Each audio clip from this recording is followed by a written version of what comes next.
Hello, and welcome to the Logo 3 podcast, your source for news about the NBA and the WNBA.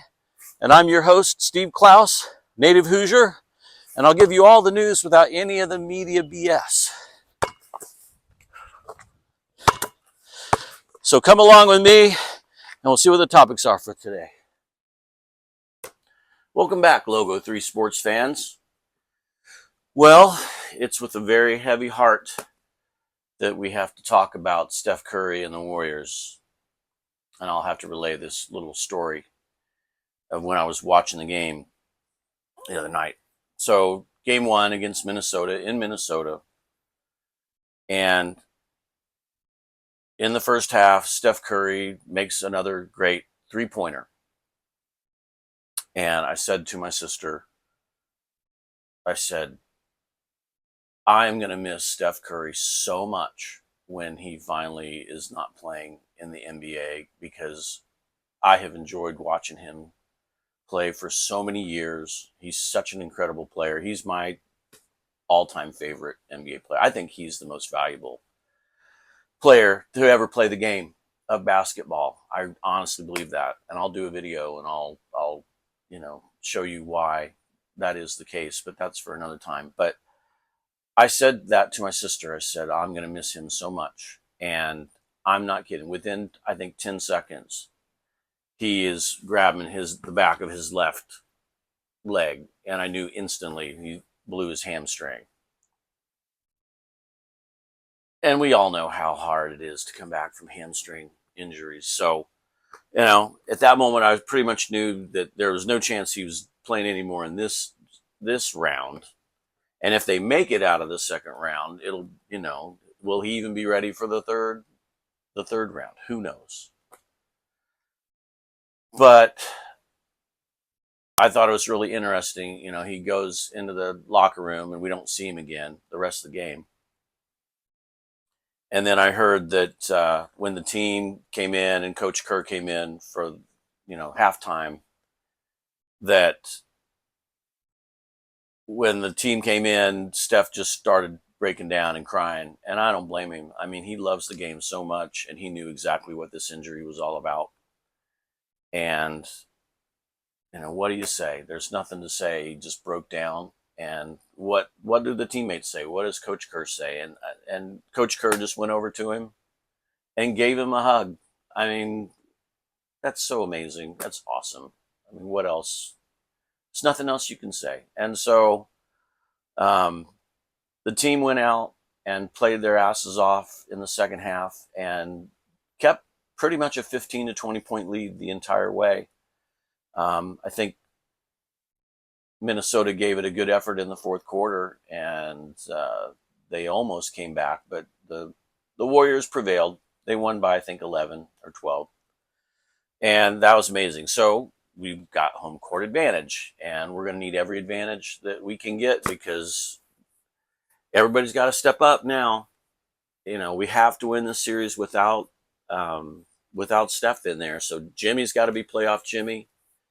Pod's got to step up. Everybody's got to step up. Everybody has to be on their A-plus game.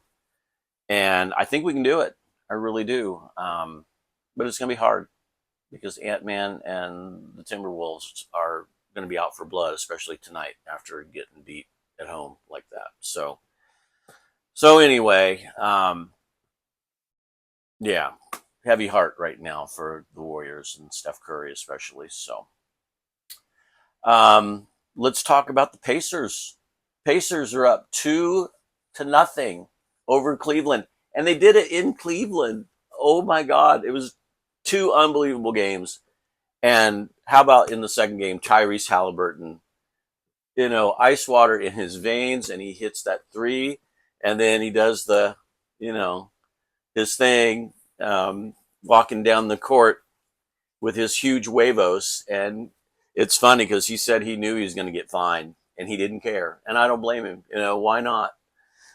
He's got the money, and it's quite a statement for him to do that. So yeah, anyway, the Pacers are off to an unbelievable start. So few teams can ever come back from being down 2-0, especially when they've lost two at home. I think it's like a 4% chance that they can come back to win this thing. So that's going to be very, very interesting. Um, Same thing with New York. New York goes into Boston and wins 2 games. How about Mikal Bridges? I mean, he's just been playing lights out basketball. I mean, he's always been a really good player, but I mean, he's definitely he's making a name for himself in this particular series.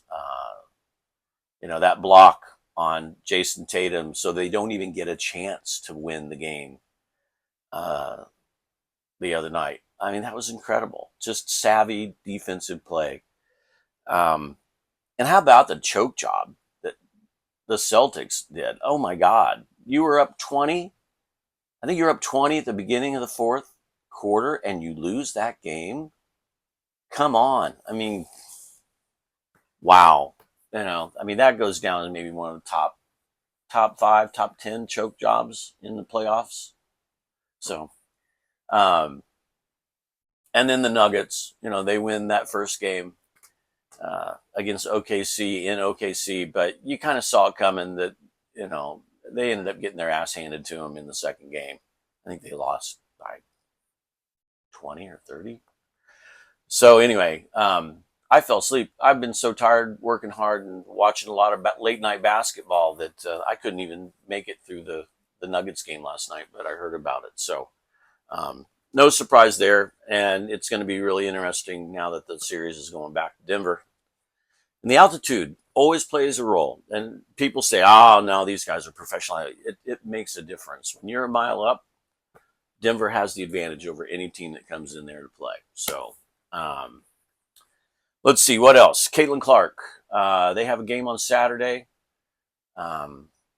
They played the Mystic and they played the Brazil national team, and they eked out that win against the Mystic, and then they just dominated Brazil. And Caitlin played in the Brazil game, not the Mystic game. And she looked good. There's a lot of kinks that the Fever have to work out, but you can tell they're going to be a really, really significantly better team than they were last season. So it's going to be really, really exciting. And, so we play the Skye on Saturday, and there's always this BS comparison, or, they make all this big deal about Angel Reese and Caitlin.